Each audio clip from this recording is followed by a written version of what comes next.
Olá, Catavento, seja bem-vindo a mais um episódio do Catavento Cast, um produto do Catavento Instituto. Você já tão cansado de me vir fazendo essa introdução aqui, mas é aqui que funciona. Ao meu lado aqui tá a Amanda, né, que tá colaborando comigo junto nessa parceria pra gente poder fazer esses episódios. E eu me chamo Thalia. E juntas vamos bater um papo sobre um assunto que eu confesso que é meu xodó, que assim fez uma diferença na minha vida, desde quando eu comecei a estudar na graduação, e eu acho que ele tem muito a nos ensinar. E para poder falar sobre esse assunto, quem a gente vai chamar, Amanda? Quem a gente vai chamar? A gente vai chamar que hoje... assunto primeiro, né? Primeiro, qual é o assunto, né? Porque acho que a gente tá tão antecipada nas coisas... que a gente tá atravessando. Eu amo podcast que a gente não tem roteiro, a gente é livre. né? Livre, a gente faz brincadeira, a gente conversa, mas a gente vai falar sobre um tema que é tanatologia. É um assunto necessário? Um assunto necessário, né? Sim. Então vamos falar sobre isso. A gente vai falar com, arrisco a dizer, hoje, uma das maiores referências em tanatologia no Brasil. Ela vai se apresentar, mas ela é professora no Catavento, professora no Finitude em Pauta, professora no Guarda-Chuva Psicologia, várias referências aí, parceiras aí do Catavento Instituto.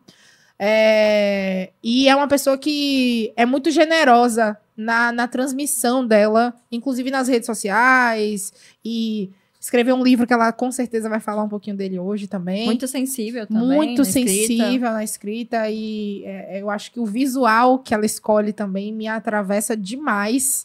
A forma que ela faz o trabalho dela é muito detalhista e preocupada e zelosa. Então, chega pra cá, Ana, pra se apresentar, falar um pouquinho quem é você.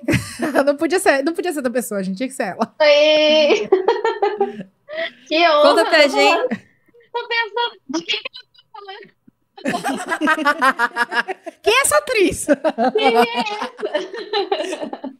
Conta Boa pra noite, gente. meninas. Obrigada pelo convite. Desculpa te De interromper. nada, a gente que tá muito feliz de você estar aqui. Conta pra gente um pouquinho, um pouco de você, né? Quem é Ana? Eu sei que essa pergunta é muito filosófica, mas assim, quem é Ana hoje, né, atualmente? E o que tu fez na sua carreira, assim, pra decidir tá focando nessa temática de tanatologia, né? Como foi o seu percurso, até como uma forma de inspirar outras pessoas que despertarem um interesse a partir desse podcast, por exemplo. Talvez seja o primeiro contato com esse assunto, né? Então, vamos pro início, primeiro sobre você, e depois vamos pro início de tanatologia mesmo, pra gente poder depois discutir temas mais polêmicos e tudo mais.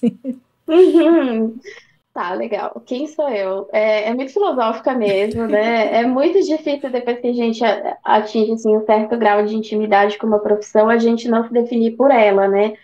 Então, assim, quem é você? Já pensei, sou psicóloga, sou professora. E aí eu fico tipo, podia ter mais, né? Podia ser outra coisa, podia ir além, mas levando em conta esse recorte, eu sou psicóloga clínica, né? E sou pesquisadora também, professora, ensinando principalmente a respeito da morte, né? Sou professora de tanatologia, que é o estudo da morte, para quem não está familiarizado com essa palavra diferente, né? Eu pesquiso, estudo e ensino sobre morte, né? Tanto questões um pouquinho mais subjetivas, filosóficas, quanto questões também que vão enveredando para um lado mais prático da nossa relação com a morte, enfim. Eu lembro que quando eu escutei essa palavra pela primeira vez, eu falei, tanato o quê? Tanato o quê? E é o que as pessoas geralmente falam, né? Pergunta assim, tanato o quê? O que é tanatologia, né? É um termo, assim, um pouco difícil de ser falado, assim, numa roda de conversa. Ou as pessoas associam a tanatologia da medicina legal, do IML, né? Não voltada para os aspectos e repercussões desses impactos e rupturas que a morte simbólica ou real provocam aí nos diversos sujeitos e facetas que a gente assume socialmente e nas nossas relações, né? Fala um pouquinho, Ana, do porquê que você escolheu ser uma entusiasta, pesquisadora, professora desse tema, do que te atravessa, e traz um pouquinho do porquê que nasceu o Tanatopédia. Acho que é importante a gente falar sobre isso, porque eu acho que ele é uma literatura de base para quem tá estudando tanatologia. Aproveita e pega aí pra mostrar pra gente. Ele já tá atrás dela aqui. Pra quem tá no Spotify não vai conseguir ver, mas aí vai lá pro YouTube, né? Utiliza as duas ferramentas. Porque eu acho que é importante pensar do quanto que a gente estudar e investir nisso faz diferença e Ana foi uma pioneira aí de algo que precisa ter de livro de bolso, de mesa, de cabeceira, enfim, todos os lugares. Fala um pouquinho da sua escolha e do Tanatopédia. Tá bom.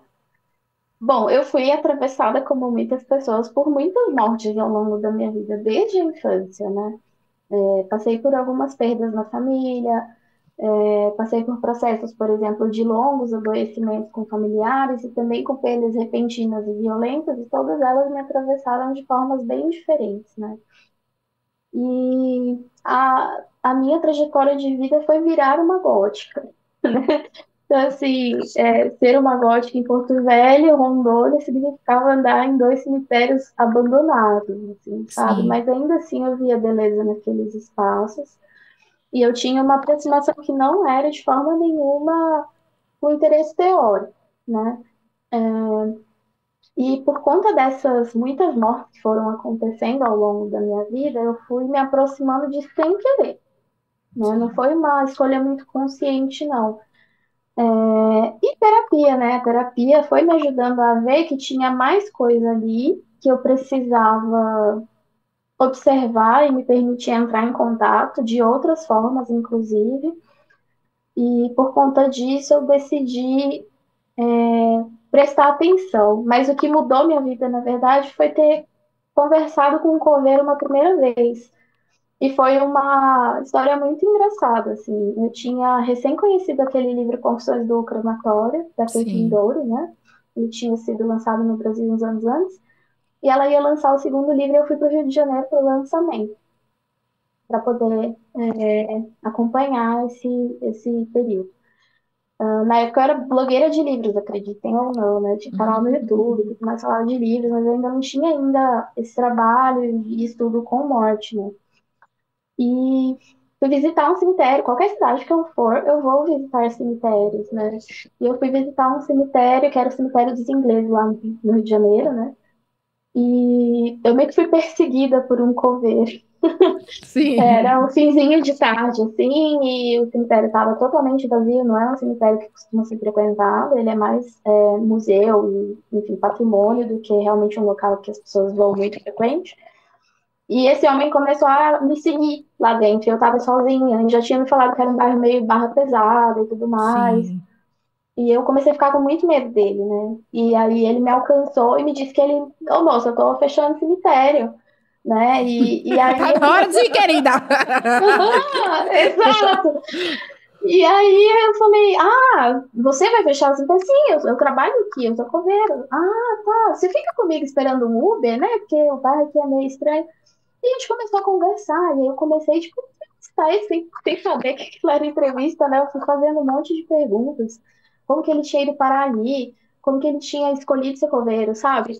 E as respostas que ele me dava, assim, eram um negócio que eu ficava, meu Deus, que mundo que tá se abrindo aqui na minha frente, né? Sim. Antes eu era só uma apreciadora de arte tumulular, e de repente eu comecei a notar essas pessoas que trabalham ali.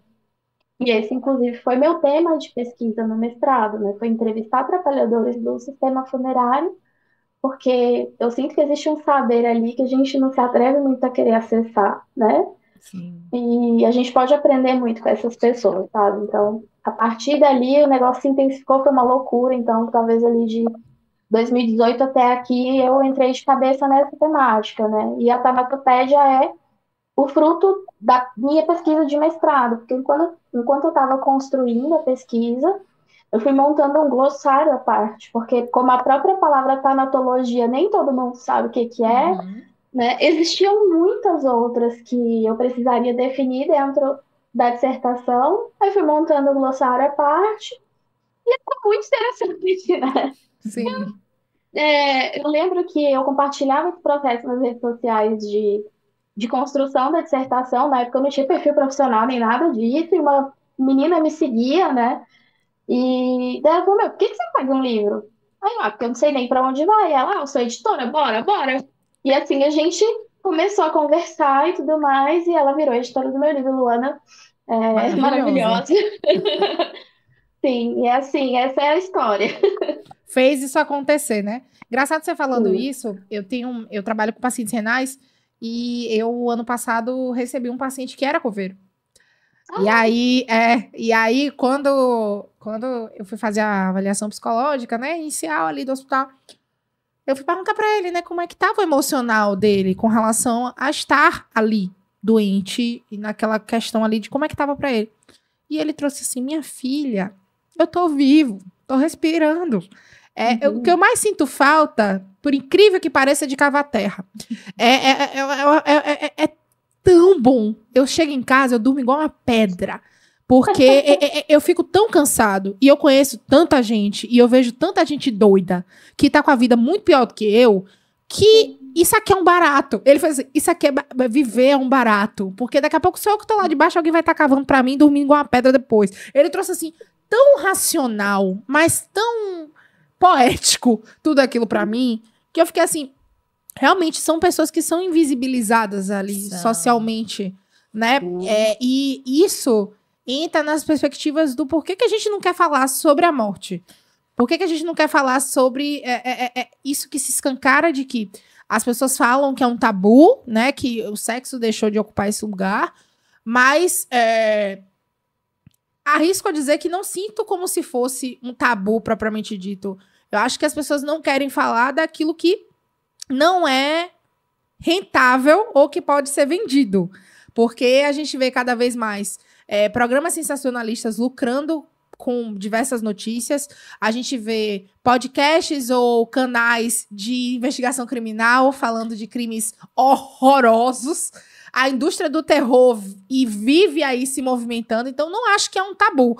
Eu acho que tem algo que não se vende em algumas mortes. Então, a gente não pode falar sobre isso. Então, eu acho que... Eu queria ouvir de você. Por que que a gente tem que pensar, estudar a tanatologia, entendendo, como você disse no começo, achei fantástico. A gente, depois que a gente se estabelece numa profissão, a gente não se reconhece sem ser ela. Enquanto psicólogos, por que que é importante que a gente entenda da tanatologia, entendendo da gente sair desse lugar confortável da gente dizer que é um tabu e olhar como algo que é invisibilizado mesmo, de que não se vende, então não é possível falar sobre. Sabe aquela frase, eu sou humano e nada que é humano me é estranho, né? Sim. Eu acho que eu parto desse pressuposto. Não tem como a gente se afastar desse tema por muito tempo, porque ele nos alcança de duas formas. Nos convoca. Exato, seja pela reflexão existencial, seja pelo enlutamento, né? Então, Sim. mesmo que você se isole, seja um misantropo, nunca se relacione com ninguém, ainda assim você vai ser atravessado pelas questões existenciais da morte, que é, às vezes, se perceber num processo de adoecimento, né? Que é, às vezes, passar, inclusive, por mortes simbólicas, por lutos que não são decorrentes de morte, né? Então, assim, ela tá ali, né? Eu acho Você que trazendo isso faz refletir também sobre a vida. Você, mesmo que não esteja com pessoas, mas, por exemplo, temos o início do verão e o fim do verão. As coisas têm um início e um fim, né? Aí você vai ver as árvores florescendo, depois as flores todas caindo, né? Então, assim, a própria dia a dia nos mostra que tudo tem um início e um fim, né? Então, mesmo que a gente não queira falar sobre esse assunto, se a gente for reparar, a gente vai conseguir entrar em contato com isso. Né? O dia amanhece, aquele sol, depois escurece, né? Em alguns lugares. Tem lugar que não por meses. Sim, mas eu fico pensando que é quase como se... Sabe quando você pensa em comprar um carro de um modelo X, e aí você começa a olhar aquele carro em todo lugar? Para mim, é muito parecido com isso. Assim, quando eu começo a perceber que a morte faz parte da vida, eu encontro morte em todos os lugares, mas isso não é uma morte negativa, sabe? Não é um encontro que me faz ficar depressiva ou mórbida ou, sabe, pesada. E não é esqueleto com a foice, né? Exato, não é um esqueleto com a foice, né? Embora essa seja uma semiótica interessante, né? Sim. Mas é muito sobre perceber que as coisas têm um começo, meio e fim, né? E que a gente também vai ter um fim em algum momento, sabe? Eu acho que a gente atingiu um ponto na sociedade, assim, que a gente está começando a brincar de Deus, né? No sentido de que a gente acha que a gente tem muito poder sobre a natureza, sobre a ordem das coisas, né? E eu não sou religiosa, mas eu vejo de uma forma que é um narcisismo muito grande, né? Sim. Em alguns momentos a gente achar que a gente é imbatível, de achar que a gente, sabe, por mais que eu entenda que é graças à morte que a gente evoluiu enquanto espécie, né? E que a gente consegue conquistar grandes coisas, fazer projetos, né? Se movimentar e tudo mais. Ao mesmo tempo, eu vejo com um pouco de cautela essa busca por superação da morte a níveis de desenvolvimento de tecnologias ambiciosas, né? Até a criogenia e por aí vai, que as Aham, pessoas têm falado. exato. Ou falaram já de clones para poder fazer doação de órgãos para que se tenha uma vida mais longeva, se é que é possível. Eu não vou mentir que é uma ficção científica e essas coisas assim super, super bacanas. Eu amo lá no filme. Não, mas é interessante. O que eu gosto da ficção científica, principalmente futurista, é no sentido de aonde vai a imaginação do ser humano, né? Assim, pra onde leva? Assim, é coisas que eu fico... Nossa, hoje já tem essa imaginação, imagine no futuro, né? Quando esse futuro realmente chegar. Se chegar. Eu acho que o tabu maior que a gente lida quando a gente estuda a tanatologia, quando a gente vê morte em tudo, que é inevitável quando a gente estuda isso, é lidar com o tabu da falta de controle da sociedade, que é algo que é interditado. As pessoas não sabem lidar com a ausência de controle, sendo que é isso que a gente mais tem. A gente não tem controle sobre as coisas, não tem controle sobre a vida. E provocar a reflexão, né, de que a morte não é o contrário da vida. A morte é o contrário do nascer, né? Se a gente for pensar de uma forma bem racional, a gente nasce e morre. A vida é o que acontece A vida é o que acontece nesse meio do caminho aí, e ela não é o contrário. A morte é inerente à vida, né? Tem um texto de Freud que eu sou fascinada, e todas as oportunidades que eu puder falar dele eu falarei, que é sobre a transitoriedade, que ele traz as questões de que a gente vê beleza nas coisas porque elas acabam, né? Eu, particularmente... Eu não gosto de ganhar flores, porque não é que elas morrem. Eu gosto de coisa plantada em terra, sabe? Mas eu não vejo graça nenhuma de ganhar uma planta artificial. Pra mim, é algo que perde a coisa do meu cuidado. De eu ir ali, de eu replantar, de eu trocar do vaso. É uma coisa que pra mim é muito fantástica e terapêutica. Então, pensar de que a vida é transitória é pensar de que a gente tá vendo morte em tudo, mas às vezes a gente não fala dela. Né?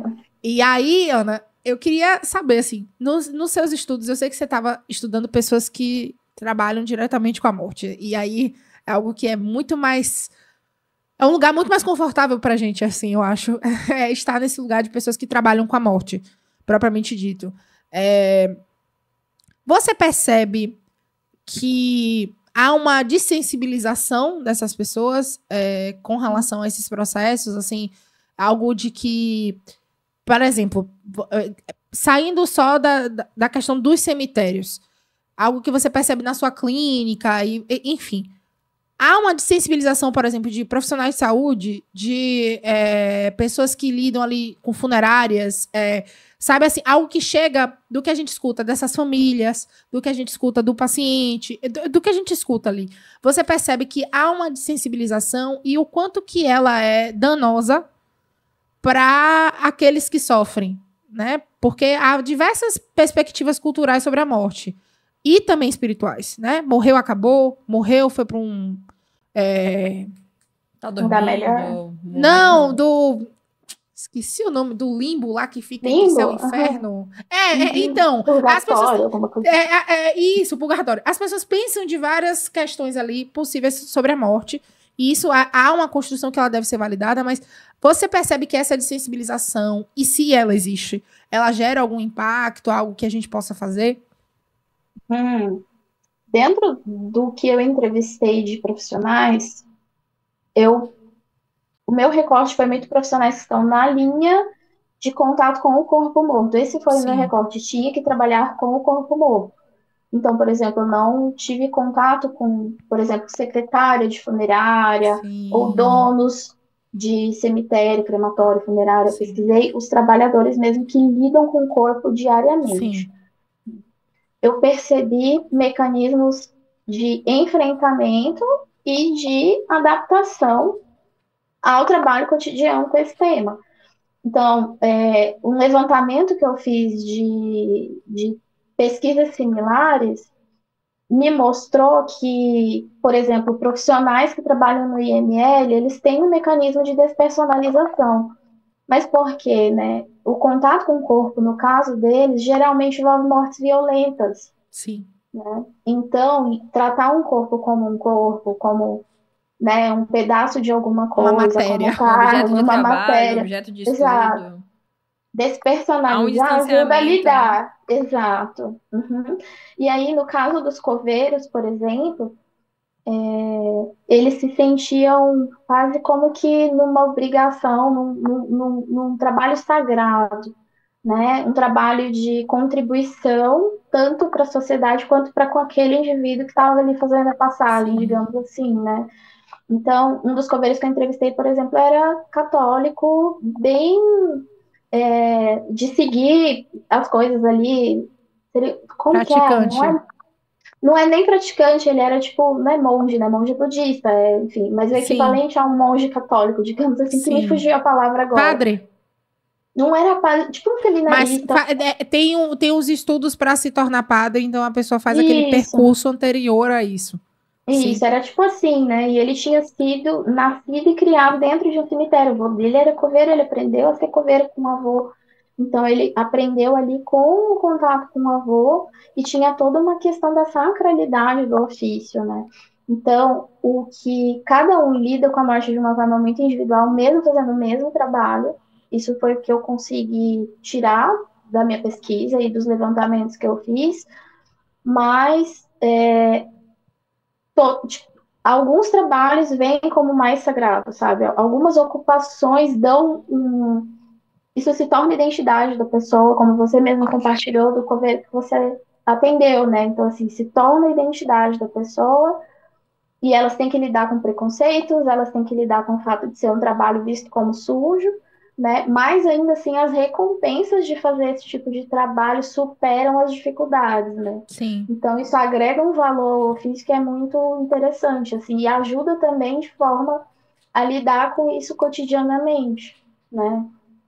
Eu lembro que no Finitude a gente fez uma semana, que foi a semana das profissões, as profissões do morrer, né? E aí a gente trouxe maquiadora, a gente trouxe uma pessoa que, eu me esqueci o termo, acho que é tanapraxia, alguma coisa assim, E tinha o Covelho, que hoje ele faz super memes, é super engraçado. Ele é lá da França, tipo assim, ele tem muitos vídeos, assim, que quebram um pouco, né, essa dificuldade de falar sobre esse assunto. Tipo assim, ó, tô cavando aqui, mas daqui a pouco é você. E ele faz várias gracinhas, que é bem legal. Que eu me esqueci agora o nome, mas a partir dessa semana que a gente fez sobre as profissões do morrer, tirou esse lugar do invisível, né?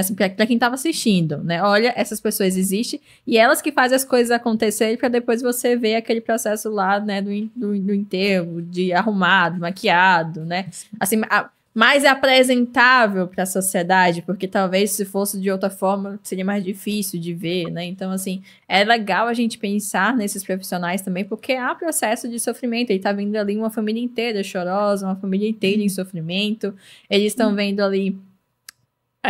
Pode se refletir como um espelho, né? Ali pode ser eu depois, a qualquer momento. Então, assim, há processos que a gente também precisa ter um olhar diferenciado para essas pessoas. Não, e a Ana estava falando uma coisa que há 3 anos atrás, o IML aqui de Salvador, o Instituto Nina Rodrigues, ele abriu um concurso REDA para psicólogo do IML. E no Barema, tinha lá um diferencial, uma formação ou uma especialização em tanatologia. E eu achei aquilo muito fantástico. Só que na época eu não tinha o tempo de formação que eles exigiam. Para poder participar ali daquela seleção que era somente análise de currículo e entrevista. Não tinha nenhuma prova. E aí eu fiquei pensando nisso, né? Do que se traz da despersonalização e do quanto que a gente precisa sensibilizar as pessoas com relação àquilo que está sendo feito. Fico pensando na atuação de um psicólogo nessa posição. Nem sei quem é um psicólogo que assumiu esse lugar, se é que teve algum. Fico me perguntando, né? Porque é um concurso REDA, tá previsto que talvez não tenha ninguém. Do quanto que as pessoas usam esses recursos, inclusive para sobreviver às suas atividades laborais e conseguir executar suas funções, e do quanto que a gente se atravessa por essas questões, né? Você trouxe aí que você teve uma trajetória voltada de muitas perdas. Eu, particularmente, comecei a estudar tanatologia a partir de uma perda de um paciente, mas também vim voltada de diversas perdas na minha vida que eu nem sabia o que era tanatologia. Meu recurso, ao invés de virar gótica, apesar de eu ser muito fã do movimento, eu acabei virando psicóloga hospitalar. Porque eu queria estar ali onde a morte acontece, de alguma forma, né? E quando a morte aconteceu, eu fiquei, o que é isso? Né? E aí a gente vai estudar. E Thalia tem as questões também... Não, a minha história é bacana, assim, eu tive 2 irmãos que faleceram quando eu era criança, né, e eu lembro de minha mãe falando que quando eles faleceram, ela não teve esse acolhimento, ela não teve, e ela disse que tinha psicólogo na instituição até, na época, pelo menos de um, e que não teve esse acolhimento de assim, para de chorar, né, tipo, essas posições que a gente tenta, né, lutar para que não aconteça a partir da educação, quando a gente traz a psicoeducação sobre aquela temática, a gente tende a diminuir comportamentos que tragam mais sofrimento para as pessoas envolvidas ao redor, né? Então, frases, assim, que acaba trazendo adoecimento, assim, traz sofrimento para aquela pessoa. E aí, a partir disso, eu acho que ficou um pouco no meu ouvido, no meu cérebro, assim, só que deixa eu lá, fui vivendo a vida. E aí, quando eu caí de paraquedas na oncologia, enquanto estagiária, e aí eu vi pela primeira vez alguém morrendo na minha frente, aí eu, minha supervisora na época, né, preciso estudar sobre esse assunto, porque eu tô atendendo muitos pacientes que estão morrendo. A outra estagiária de psicologia me chamava de estagiária da morte, porque todos os meus pacientes faleciam, e aí nossa, que pesada, assim, tipo assim, não sou estagiária da morte, eu sou estagiária que tá ajudando a esse processo, a acolher a família, então eu fiz muito acolhimento pós-óbito também, que me ensinou bastante. Então, a partir da minha experiência pessoal, que ficou guardada, depois ela reviveu, assim, tanto a ponto de eu querer estudar mais sobre isso, porque eu acho que o objetivo, depois que minha mãe contou a experiência dela, era, eu quero ser a profissional que vai escutar, que vai validar quando ela falar, que não vai excluir, de igual, vai chorar, né? Foi melhor pra ele, tava em sofrimento. Então, acho que foi desse movimento, depois revisitando a minha história, a gente vai revisitando o tempo todo a nossa história, e aí eu fui entendendo, eu acho que foi por isso que eu acabei interessando muito pela temática da tanatologia, de luto, e fez diferença na minha vida, porque eu comecei a me importar mais com a vida que eu estava vivendo. Será que eu tô vivendo de acordo com os meus valores? Será que eu realmente estou de acordo com os meus sonhos, com o que eu desejo? Né? Então, assim, eu comecei a olhar a vida com outros olhos e não querer viver no automático. Então, quando eu começo a viver no automático, eu digo, peraí, a minha vida é importante, eu só tenho essa nesse momento, vamos lá ser intencional. Então, assim, a gente acaba pensando sobre a finitude, e aí a gente traz um recorte muito grande, que foi a pandemia, né? Então, a pandemia, ela tem marcas nas histórias que vai repercutir ainda por muito tempo na vida das pessoas. Se vai deixar de repercutir. Se vai deixar de repercutir. Então, assim, foi um assunto que precisou ser escancarado, porque a gente escutava no noticiário, ó, 1.000 mortes hoje. Viraram números, né? Viraram números, né? Então, assim, como é que foi? Você tem escutado pessoas relatando, né, experiências, assim, e sofrimento diante dessa pandemia, por exemplo? Quando a gente estava ali, eu comecei a atender na clínica por volta do mês de 2021, né? Então, assim, tava ali... Você pegou o auge, então, dos 4.000 óbitos. Sim. Então, algumas pessoas me procuraram nessa época por conta disso, né? Tanto pessoas que perderam pessoas, quanto pessoas que adoeceram gravemente, né? E tiveram experiência de quase morte, digamos assim, né? Ou muito próximas, assim, de morrer.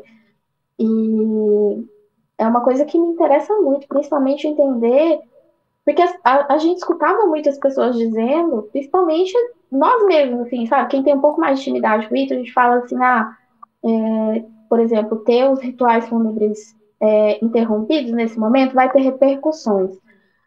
Já vi pesquisas falando que a gente está vivendo num momento de re-ritualização, que estão surgindo novas formas de ritualizar. Mas, ao mesmo tempo, eu não vejo isso muito na prática. Né? É quase como se a morte fosse tão escondida nas conversas difíceis. Ela não é escondida no TikTok, ela não é escondida nos filmes, nas séries, não, ali ela tá. Mas ela é tão escondida do que realmente importa de se falar sobre e de se permitir vivenciar, que eu não consigo nem mensurar se teve tanta mudança para além das pessoas que foram diretamente impactadas com isso. E essas pessoas, em particular, estão sofrendo sozinhas, né? As que não têm Porque não apoio se fala mais psicológico. disso. Exato, então assim, a pandemia virou essa coisa, ok, varreu o mundo inteiro, se eu não me engano, eu tava no site da OMS esses dias para ver qual que era o número, né? Tipo, passou de 7 milhões, Meu né? Deus. E aí eu fiquei, É muita como assim? gente. No mundo inteiro, né? E aí eu fiquei, a gente não fala, né? A gente simplesmente encontra uma forma de seguir e está seguindo, Mas e quem né? perdeu? Uhum.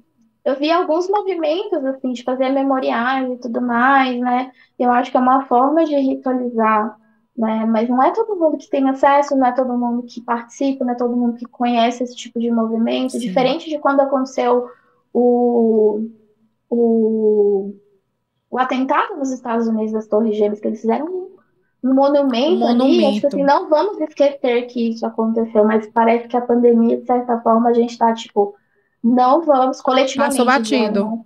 Uhum, Verdade. não vamos falar que isso aconteceu. Eu vejo hoje em dia as pessoas tossindo sem usar máscara no ônibus, sabe? Então, assim, foi só um susto, foi só um sonho estranho e vamos seguir com a nossa vida, que é A um vida foi movimento que eu acho pausada, que. aí foi despausada. Tipo assim, esqueça esse Aham, buraco. Vamos esquecer. exato.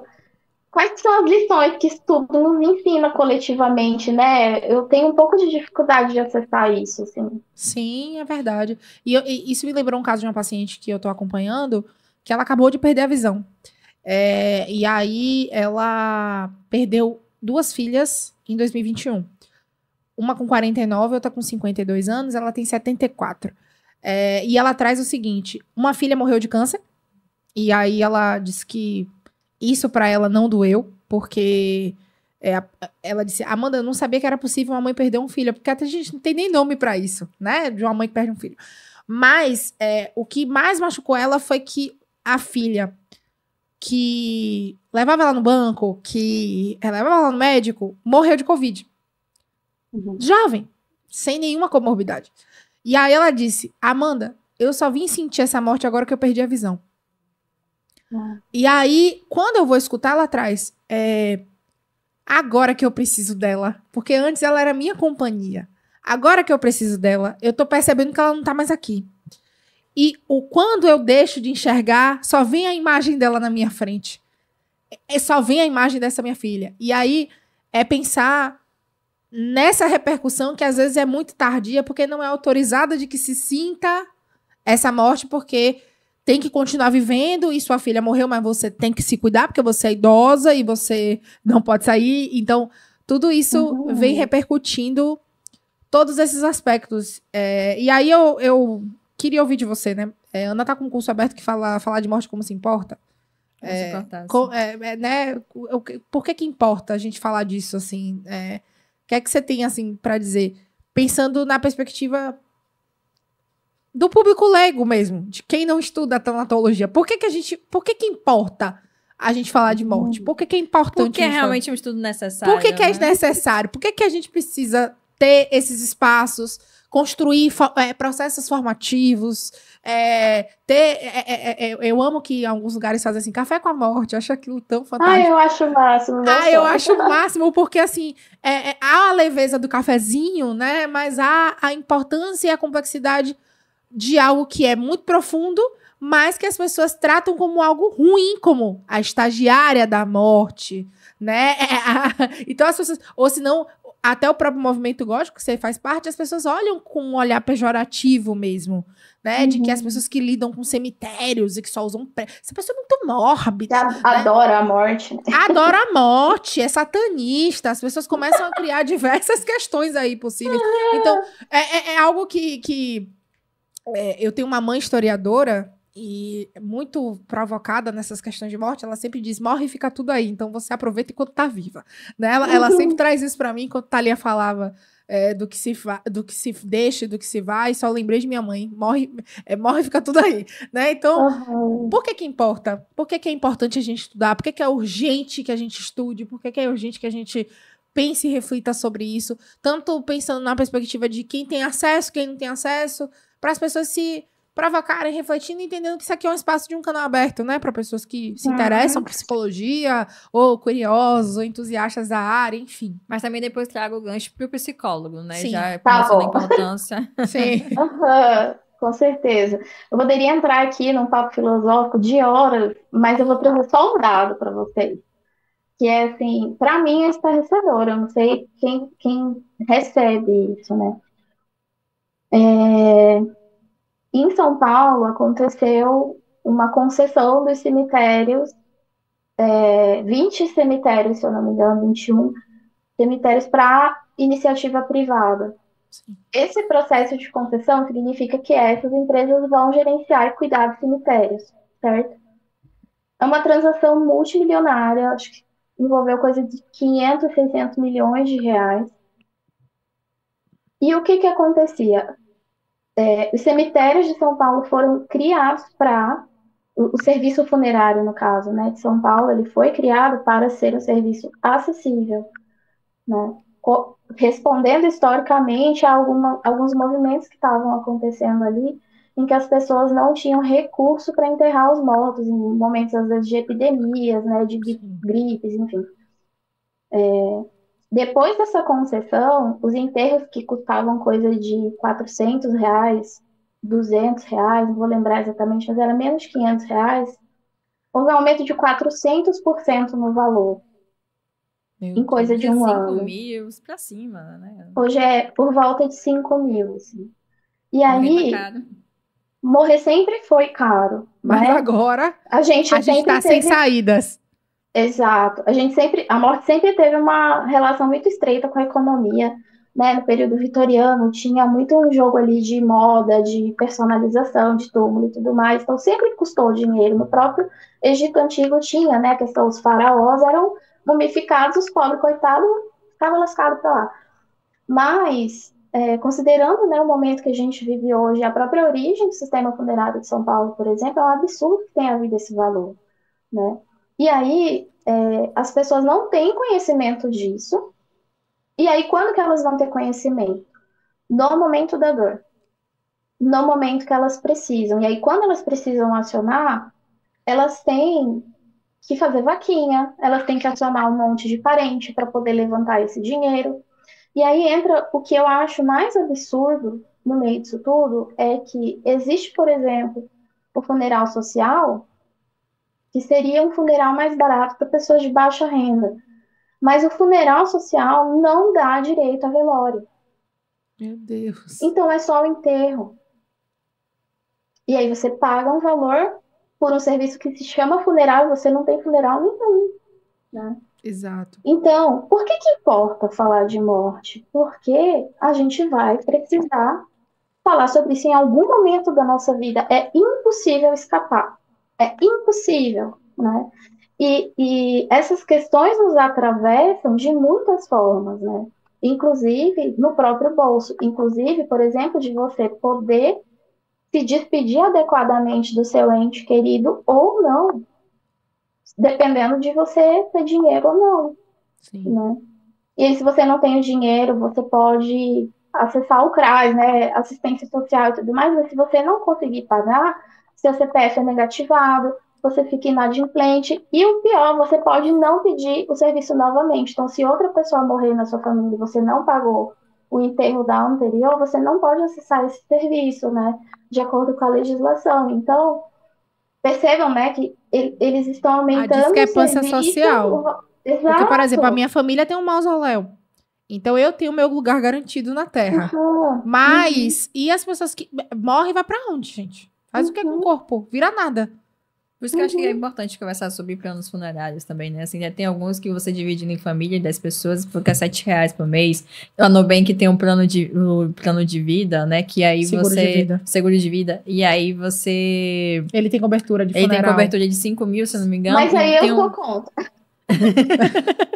Não, eu precisei fazer por conta de uma situação e eu digo, eu vou deixar. Porque aí, se eu morrer, meu marido consegue pagar algumas coisas ali, que eu deixei de dívida, quem sabe, né? Então, assim, tem um valor ali que ele pode usar. Mas aí, eu quis trazer esse assunto pra minha família, sobre plano funerário, E eu tentei conversar e, tipo assim, alguns cortaram, outros, não, eu topo. Só que não houve uma concordância total, só. Thalia lá, vem Thalia falando sobre esses assuntos. Uhum. É muito difícil mesmo ter essas conversas. E eu acho que muito do discurso de quem compra plano funerário é do tem onde cair morto, Sim. né? Que é literalmente consequência do fato do serviço ser tão caro Sim. que você precisa adquirir em 300 meses para poder usufruir em algum momento sem dar trabalho para a família, né? Então, o que eu trago, por exemplo, de argumento no curso que eu desenvolvi é de que a morte ela não é uma experiência que você vive, ela é um problema que você tem que resolver. E ela é um problema, inclusive, financeiro, né? Sim. A gente não tinha legislação regulamentando o plano funerário e o serviço funerário no Brasil e no mundo, né? Mas, assim, principalmente fazendo esse recorte nacional, ele só é uma indústria bilionária que é principalmente porque a lei de plano funerário foi aprovada. Mas a gente não precisaria de plano funerário se o serviço fosse acessível, né? Então, assim, inclusive custa 20 e poucos reais, porque, de acordo com a expectativa de vida que a gente tem, eles fazem todo A mudança do valor. uma É um negociação, estudo do um cálculo, financiamento, né? é. Exato, estudo do financiamento. Então, considerando que talvez uma pessoa com tal nível de saúde, de acesso, vá morrer com 80 e poucos anos, divide isso de 80 para trás e dá 20 e poucos reais, que é o que você paga hoje. Entende? Então, teve uma matéria que saiu, se eu não me engano, no UOL ano passado, que estava entrevistando jovens que estavam comprando planos funerários. E era sempre esse discurso: eu não vou dar trabalho para minha família, eu tenho onde cair morto. Eram jovens que poderiam estar fazendo qualquer outra coisa da vida, mas estão tendo que se preocupar com essas questões para não dar trabalho para a família, porque a morte virou esse problema. E a gente não Deixou tem de ser de recurso. uma ordem sanitária para uma ordem comercial. Essa coisa do armazenamento dos corpos, né? Com certeza. Nossa Então, assim, Senhora. essa questão me revolta muito, né? Porque a gente não tem essas conversas e a gente não cobra das pessoas que a gente poderia ou deveria cobrar, né? Para que as pessoas tenham acesso a ver lá seus entes queridos, ritualizar as mortes, passar por esses momentos com um pouco menos de transtorno do que esse momento já exige emocionalmente, inclusive, né? E eu penso muito nessas questões, assim, porque quando esse assunto é colocado no escanteio das nossas vidas, a gente vai aprender pela dor e não precisa ser assim, né? Uhum. Exatamente. Poxa, eu tô aqui de um jeito que, assim, eu não tinha pensado nisso no plano funerário. É algo que inclusive, eu vejo muito no hospital, por exemplo, quando eu vou acompanhar um paciente para o serviço social, a assistente social pergunta: tem plano funerário? Aí eles ficam muito aliviados quando diz que tem. E quando não tem, eles ficam desesperados de por que eu não fiz. Como se fosse algo que tivesse previsto uma ali. Obrigação, né? Mais uma vez, né? A gente pensando no controle. As pessoas querem ter controle sobre as coisas, de que vão ter onde cair mortas, né? Acho que isso atravessa muito a questão do que é possível. E aí, Ana, você lidou com pessoas que lidavam com os corpos mortos, né? Pensando na perspectiva da psicologia, assim. Você acha que é importante que o psicólogo se sinta de alguma forma... Que aquele psicólogo que se coloque nessa situação, obviamente.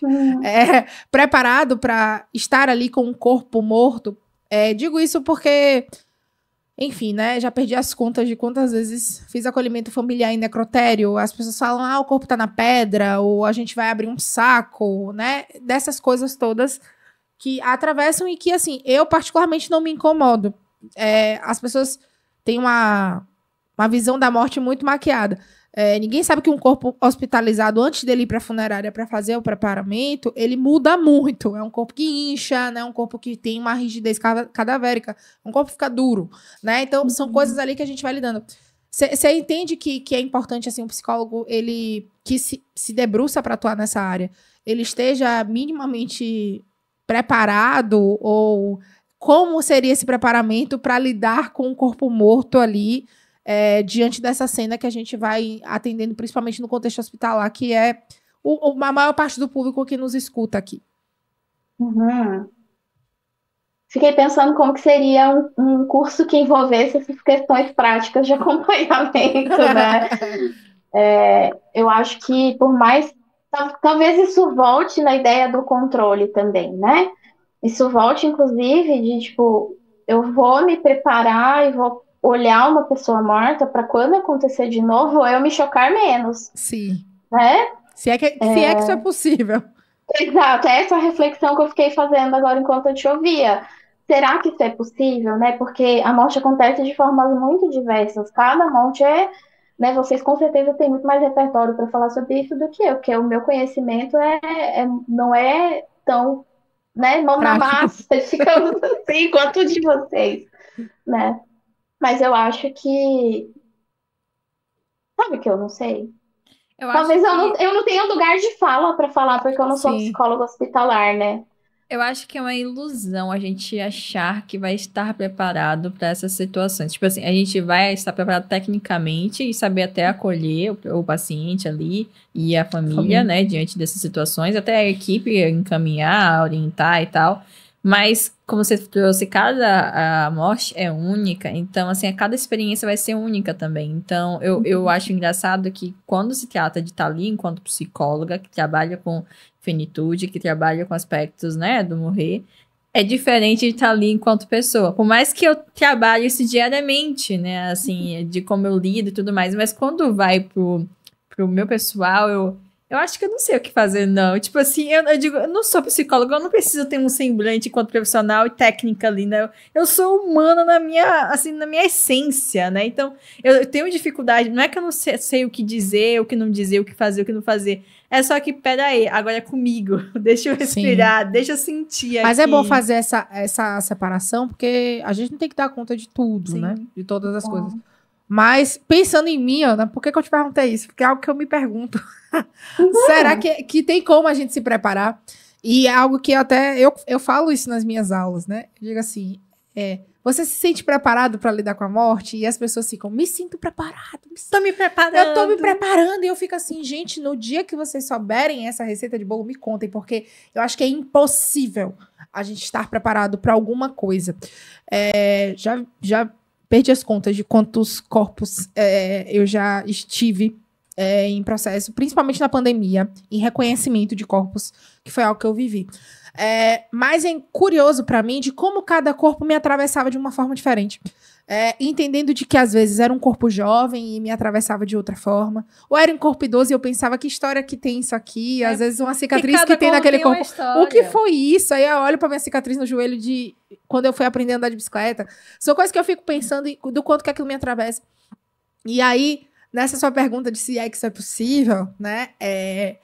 Eu acho que a única coisa possível é a gente se cuidar. Sim. É a gente fazer supervisão.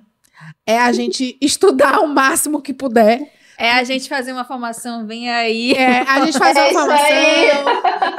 A gente fazer uma formação. É a gente estudar por livros, ouvir pessoas que passaram sobre isso, trocar figurinha como Ana. Ai, espera aqui o Uber comigo, mas senta aqui e me fala da sua vida, sabe? Eu acho que as relações humanas são coisas que precisam ser fomentadas. E o processo formativo permite isso. A gente troca com pessoas, troca com profissionais, troca com colegas, tem esse lugar seguro do processo formativo do que eu posso errar. Porque a vida não tá para amadores. As pessoas não esperam que a gente erre. Então, esses lugares aqui são importantes desse lugar seguro para que a gente possa errar e pensar do que é possível, e às vezes nem é um erro. E não às vezes é o que não dá. Certo, né? Assim, a gente vai dá. aprendendo. Não é um assunto banal, é um assunto importante. E complexo. E complexo. Então, assim, a gente poderia fazer uns 10 episódios falando sobre essa mesma temática, com esse mesmo título, e com pessoas diferentes, vocês veriam experiências diferentes, reflexões diferentes. Então, assim, você vai ver, a gente tem uma formação que vocês, se você que tiver interesse, né, a partir dessa conversa que a gente teve, viu a importância de você estudar, vai aparecer aqui no QR Code para vocês em algum momento. Muito chique. Ou o link para você estar se inscrevendo. E essa formação que a gente montou, ela tem duração de 1 ano, com aulas quinzenais, na qual a gente fala desde o contexto histórico, porque a gente precisa entender a história, entender como é que foi a relação do ser humano com a morte, e há uma divergência. Felipe Arrier tá muito orgulhoso. E há uma diferença com o Oriente, eu sou dorameira, assim, de carteira, e eu vejo, assim, todo dorama que eu assisto, cada episódio fala sobre finitude. Algum momento fala, sabe? E sim, de uma forma tão leve que eu vou me deparando com minha própria finitude enquanto eu vou assistindo. Eu digo, nossa, se isso fosse trazido para o Ocidente, seria tão diferente a experiência, sim, as conversas, né? Assim, eu lembro de hoje aconteceu uma situação de que uma funcionária falou, Thalia, eu falei, eu gosto de estudar sobre luto e tudo mais, eu queria ver de fazer uma atividade aqui na educação permanente. Ela é uma funcionária da educação permanente. Aí ela, você fala sobre luto? Aí ela, deixa eu te contar uma situação. É que minha filha, ela tá vendo pessoas que estão morrendo. E a filha tinha uns 10 anos, assim. Ela tá vendo a avó, ela tá vendo o vô, ela tá vendo a tia, pessoas muito próximas. E aí se tem uma questão espiritual, né, vocês têm uma crença voltada para isso, porque se tiver uma crença, eu acho que é importante investigar a crença de vocês, o que tá acontecendo, ou se tem uma questão de um mecanismo de defesa dela mesmo, de a pessoa ainda estar viva, presente ali, né, para ela, então ela consegue ver lembranças, conversar e tudo mais. A busca do objeto perdido, né? A busca do objeto perdido, aí ela, Thalia, ela fica me pedindo uma coisa que é difícil, assim, não quero. Eu acho que não é legal. Ela quer ir pro cemitério e levar uma florzinha. Quando chega o dia do final, 10 anos. Quando ela faz o ritual dela, quando chega no dia do final, ela me pergunta, minha mãe, a gente não vai levar flor pra ninguém, não? Das pessoas que a gente já perdeu. Aí ela, Thalia, eu acho que isso não é legal, eu acho que isso não deveria acontecer. Aí ela, não é legal. Aí eu perguntei, não é legal pra quem? Eu não deveria ser psicóloga, né? Mas, tipo assim, não é legal pra quem? É inevitável. Assim, tá sendo difícil pra quem? Pra ela ou pra você? Porque você me compartilhando aqui, é importante pra ela realizar esse ritual. Mas ele morreu há 3 anos. E porque há 3 anos ela tá falando sobre esse assunto de que ela quer pro cemitério e levar a florzinha, porque ela não pôde nesse tio ir pro enterro, né? Ela não viu nada. Então ela fica trazendo isso. Mãe, eu quero ir. Eu falei, será que não chegou um momento de fazer esse ritual com ela? Sim. É importante pra ela, assim, ela tá trazendo pra você. Então, assim, eu acho que é legal que as crianças, ela também ensinam muita gente. Minha filha, eu fico com a pureza da resposta das crianças, porque as bichinhas, assim, tem uma coisa muito fantástica da forma de pensar. E o quanto que... engraçado o Thalia ter falado isso. Aqui em Salvador, o Dia de Finados, ele era pop. O cemitério fazia engarrafamento. Ano passado, eu tava em casa, e aí eu gosto de ver, porque eu tenho uma coisa com o cemitério também. Então, eu ficava lá assistindo, aí a repórter mostrando o padre lá da capela do culto ecumênico, né? Esperando, não tinha ninguém. Aí, em contrapartida, mostrando baba de saia não sei aonde, paredão do povo dançando, não sei. As pessoas tomaram o Dia de Finados como um feriado. Ele perdeu a sua função ritualística ali, de inclusive ter essa função. É o que a mãe fala, né? Isso não é esquisito, não tô gostando disso. Porque parece que a gente não pode falar sobre isso, né? Então, eu divaguei aqui.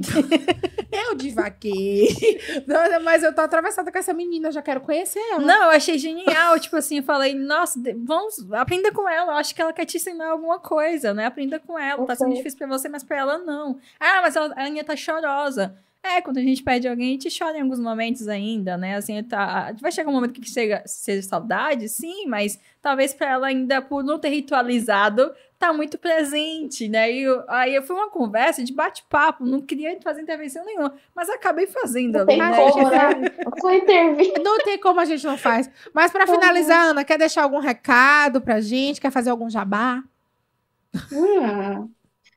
Não, jabá. Não. Olha como ela é lacônica, discreta. Sigam Ana, gente, no Instagram. Acho que o jabá que eu gostaria de fazer é de acompanhar o meu trabalho, né? Que é uma outra forma de falar sobre esse tema, um pouquinho diferente do que eu falo aqui. Eu gosto muito de texto escrito, né? Eu sou muito do textão, dos carrossel de 10 cards e tudo mais. E eu acho que é importante, assim, a gente tentar se aproximar desse tema de uma forma que não é fazendo piada, sabe? Porque eu acho que a própria piada é um mecanismo ali de às vezes, evitação, né? E nem empurrando goela abaixo também, né? É isso, assim, é uma linha tênue, né? Para poder seguir, eu sigo navegando nisso aí, tentando achar meu jeito de falar, né?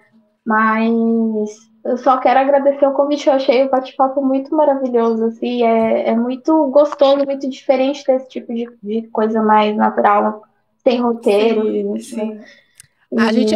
A gente fica desconfortável, mas ao mesmo tempo muito confortável, porque a gente está tão acostumada na parte da docência que quando a gente vem para esses Exato. espaços para conversar, é algo que a gente fica meio assim, que isso? Uhum. Né? E aí Eu depois tava nervosa, daí eu pensei, não, só uma conversa, tá tudo certo. é só uma conversa e tá Não tudo tem certo. certo e errado, né? E a gente vai Aham. aprendendo. A gente vai aprendendo, enfim. Mas queria agradecer, Ana, por ter aceitado o convite, por estar aqui com a gente. Você tem muito a contribuir.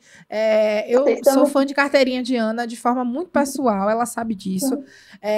De É acompanhar recíproco. mesmo o trabalho dela, torcer pelo trabalho dela, entendendo de que Ana é uma transgressora, ela vem aí trazendo algo de diferente, então que bom que a gente abriu esse espaço e ela topou. E fazer um convite para quem tá assistindo. Para quem tá a fazer o assistindo, nosso curso. para fazer a nossa formação em tanatologia. A Ana é professora, tá? Então, gente, cheguem junto aí pra gente poder ver um pouquinho e aprender um pouquinho, principalmente porque ela é voltada especificamente pro contexto hospitalar, tá? Pra quem gosta de finitude, eu tô assim, tô jabazeira do finitude em pauta, porque eu acho que é um tema que não tem como a gente não pensar no finitude em pauta também. Então, convido vocês a assistirem às aulas, se matricularem nos aperfeiçoamentos e formações que eles têm feito aí. Tá tendo um percurso muito bonito e muito poético da forma de ver, que é muito da forma que a gente está executando aqui esse bate-papo. Então, convido vocês a participarem. Ana, um beijo. Obrigada, gente. Até Beijo mais, pra pessoal. E até a vocês. próxima. Obrigada. Tchau, tchau.